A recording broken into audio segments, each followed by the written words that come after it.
Between 1866 and 1895, chuck wagon cooks kept whole trail crews fed for months with nothing but a cast iron pot, an open flame, and whatever grub the land would give them. 25 of their forgotten one-pot meals are about to resurface, including foraged desserts that warded off scurvy, organ stews packing triple the iron of beefsteak, and one extraordinary dish that married caffeine and calories enough to drive men through 15-mile nights. Each earned its rank by survival impact. Starting at number 10, picture late August along the Brazos, where the cook spots something wild in the brush. In the 10th place, picture this. Late August along the tangled banks of the Brazos or Red River, the air thick with heat and the sweet scent of wild Mustang grapes ripening in the brush. For a weary crew, days blurred by dust and monotony, the sudden appearance of a cobbler brought more than calories. It brought celebration. Chuck wagon cooks, ever resourceful, foraged these tart purple grapes when flour was running low and spirits even lower. Instead of hoarding precious flour for biscuits, they turned to the land, simmering the grapes with a handful of sugar and biscuit dough scraps in a cast iron Dutch oven. The magic came in the baking. 2/3 of the coals heaped on the inverted lid, just 1/3 below, created a makeshift oven that browned the top while keeping the fruit bubbling beneath. Diaries from crews along the Texas cattle trails record these impromptu feasts.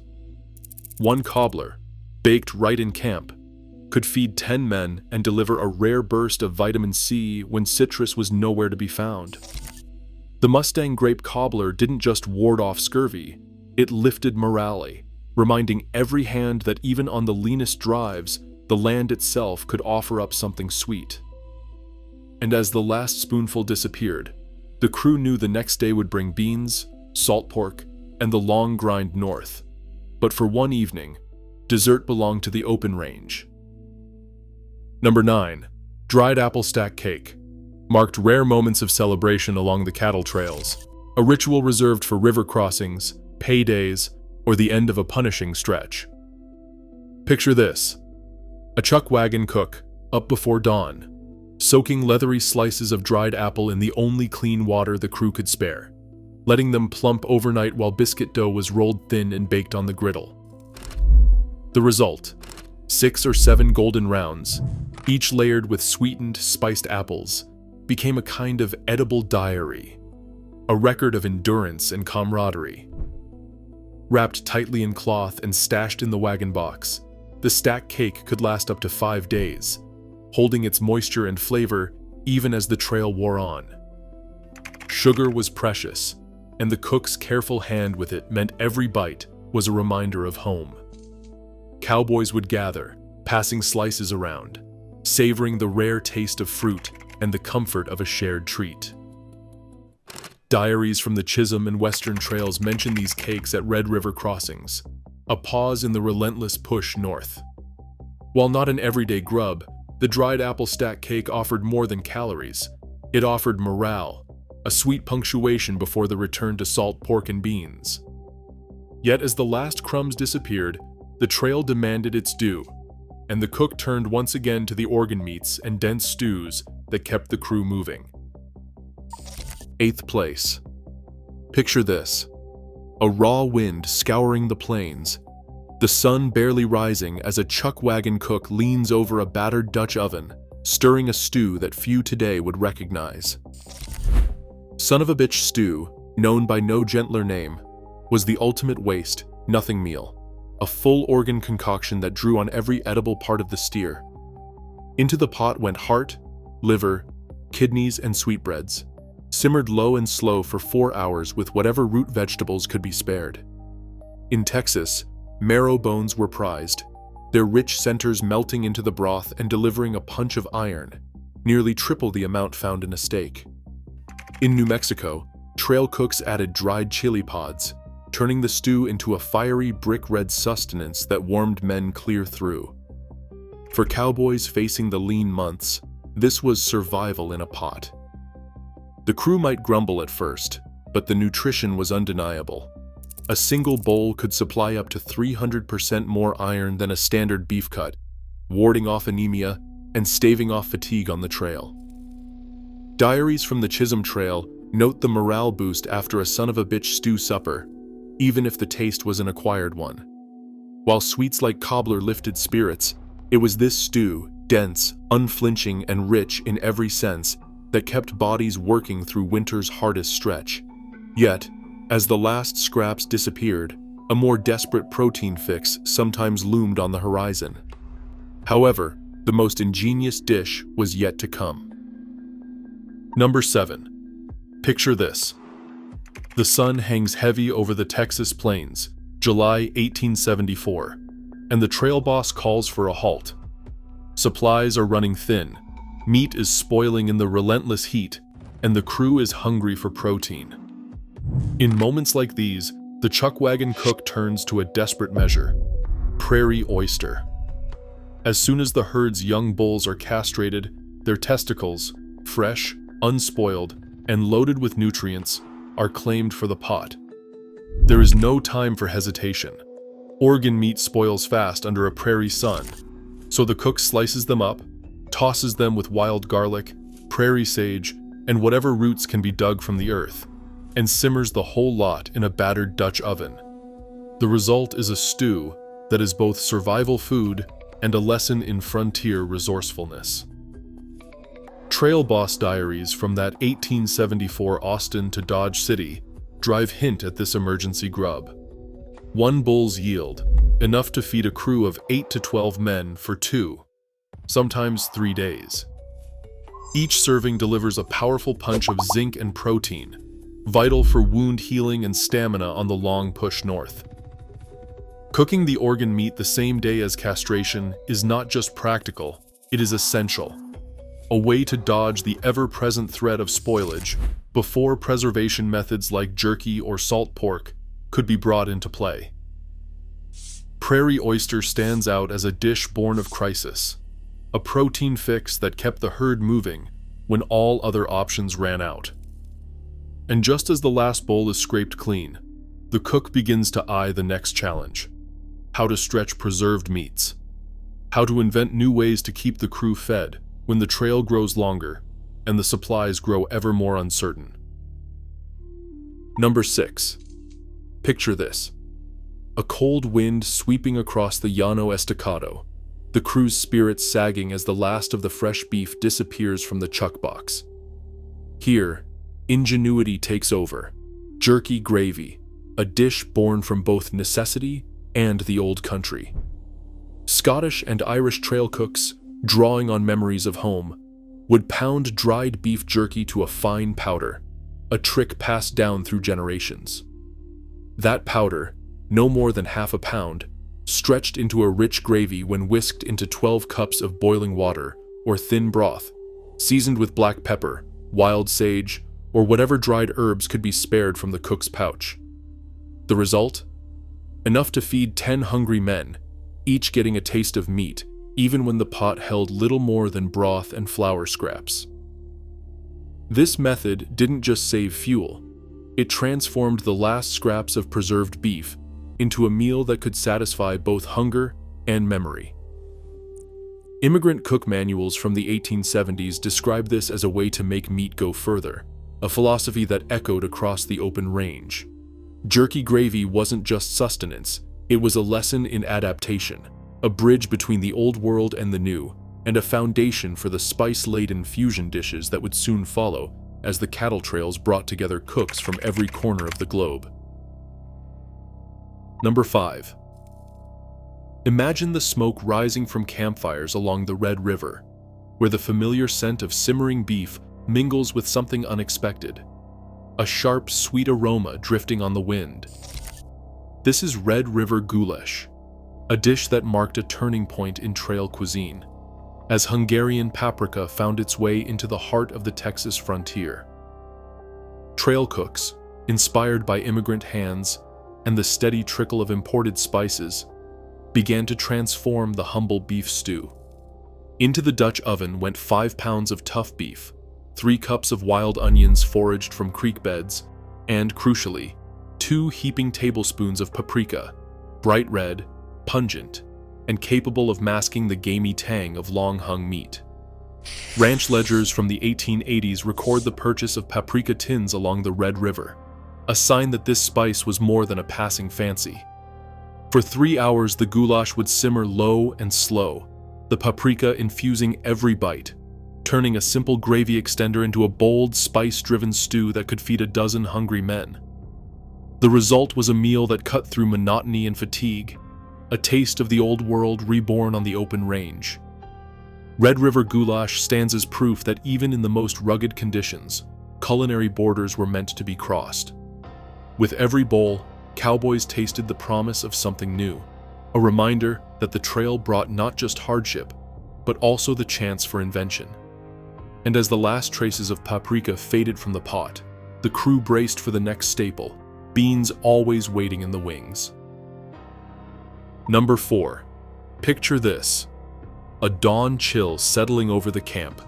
The only sound, the slow bubble of beans in a battered Dutch oven half buried in the coals.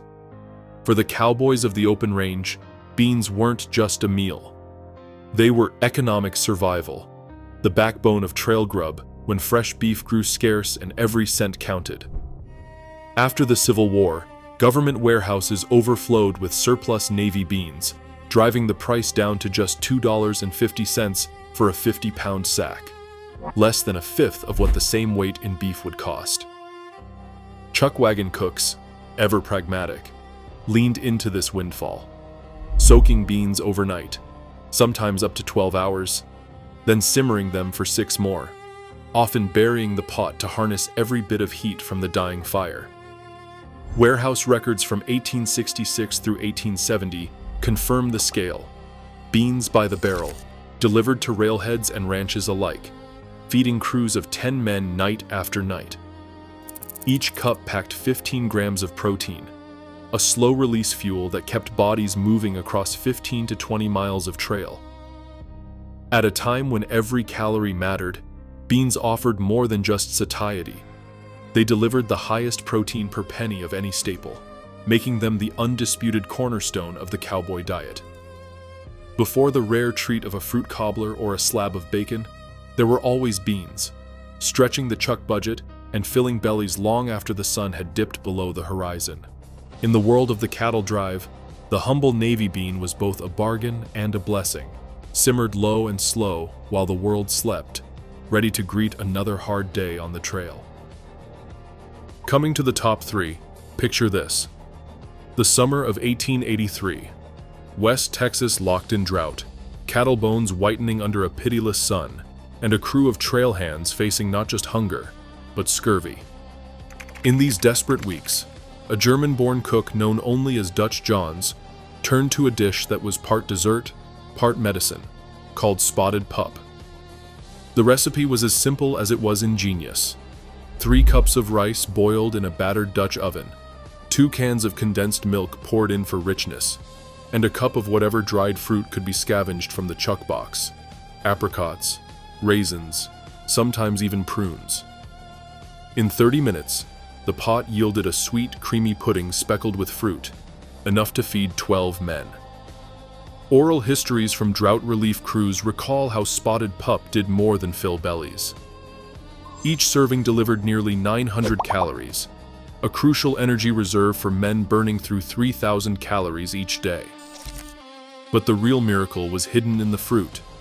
Just enough vitamin C to keep scurvy at bay when fresh produce was nothing but a memory. Dutch John's spotted pudding wasn't just a treat, it was a survival strategy. A way to stretch the last stores of condensed milk and dried fruit into a lifeline. Diaries credit this humble pudding with keeping entire crews healthy through the worst of the 1883 drought. Spotted pup stands as a testament to the trail cook's quiet heroism, transforming scarcity into sustenance and dessert into a shield against the harshest realities of the open range. As the last spoonful disappeared, the crew knew they had bought themselves another week, one more chance to reach the next waterhole and the next pot of beans. Number 2. Picture this. A battered Dutch oven perched on glowing coals beneath a sky gone leaden with storm. the scent of smoke and rendered fat drifting across the prairie. This is pemmican hash, the open range's answer to both scarcity and survival, a dish that borrowed its genius from the Plains nations long before the first Texas trail boss charted a route north. The secret lay in its construction. 4 parts dried, pulverized beef or buffalo, pounded to powder, blended with 1 part rendered tallow, and, when luck allowed, a scattering of dried berries for a hint of tartness. Packed tightly into rawhide bundles, these dense loaves could ride in the wagon for 6 to 12 months without spoiling, surviving both the summer's heat and winter's freeze. Each pound delivered up to 2,200 calories, sometimes cited as high as 2,400 in the old provisioning tables, packing more energy per ounce than any other trail food. For a crew on the move, a half-pound hash, reconstituted with beans or wild onions, made a meal worth 1,200 calories, enough to keep a man in the saddle from dawn to dusk. Diaries from the 1870s speak of pemmican's quiet power. A single rawhide packet, tucked into the chuck box, could mean the difference between finishing a drive and turning back hungry. This was more than just preserved meat. It was a testament to cultural borrowing, to the cook's willingness to learn from indigenous neighbors whose foodways had already mastered the art of endurance. As the last spoon scraped the pot, the crew knew they had bought themselves another day's strength, bridging the gap until beans could be stretched or a fresh steer taken down. In the harshest stretches of trail, pemmican hash stood alone, unmatched for longevity, unmatched for the raw caloric punch that kept the herd moving west. And finally, in first place, picture this. Dawn breaking over the King Ranch in 1867, the air thick with wood smoke and the slow bubble of a battered Dutch oven suspended above the coals. Here, the legendary cowboy coffee stew took shape, a dish that married necessity with raw ingenuity, and in doing so, anchored itself as the most impactful survival grub of the open range. Legend credits Biscuit Bill, the ranch's elusive chuck wagon cook, with perfecting the formula: 2 pounds of coffee grounds, 3 pounds of jerky, and 4 pounds of beans, all measured straight from the chuck box to feed a 10-man crew. The ratio wasn't guesswork. It was a calculated response to the relentless demands of the trail, where cowboys burned through 3,000 to 4,000 calories and covered up to 20 miles a day. Each serving delivered a staggering 3,500 calories and nearly 350 milligrams of caffeine, the equivalent of 8 to 10 cups of strong black coffee, brewed not for pleasure but to keep the crew alert through long, punishing shifts. The preparation was as unceremonious as the landscape. Jerky pounded and tossed in, beans soaked overnight, coffee grounds stirred directly into the pot, then left to simmer for 2 hours until the broth thickened and the flavors melded. Ranch ledgers from the late 1860s support the existence of this staple, listing bulk purchases of coffee and jerky in just these proportions, while nutritionists today validate its energy punch, a rare convergence of folklore and science. For the men who rode fence lines and pushed herds north, cowboy coffee stew was more than a meal. It was a stimulant, a lifeline, and a testament to the stubborn will to keep moving, even when every muscle ached and the horizon promised only more dust. As the last dregs were scraped from the pot, the lesson lingered. On the open range, survival belonged to those who could wring strength from scarcity, and who understood that sometimes the only thing standing between exhaustion and endurance was a pot of coffee-laced stew. Across all 25 forgotten trail meals, one truth emerges. Survival on the open range was less about abundance and more about relentless ingenuity. Chuck wagon cooks turned scraps and hardship into sustaining grub, proving necessity breeds invention. Their one-pot creations echo today, reminding us that resilience, not luxury, defined the cowboy's table. Even now, history's simplest meals offer a recipe for endurance. Which dish surprised you most? Share your thoughts below.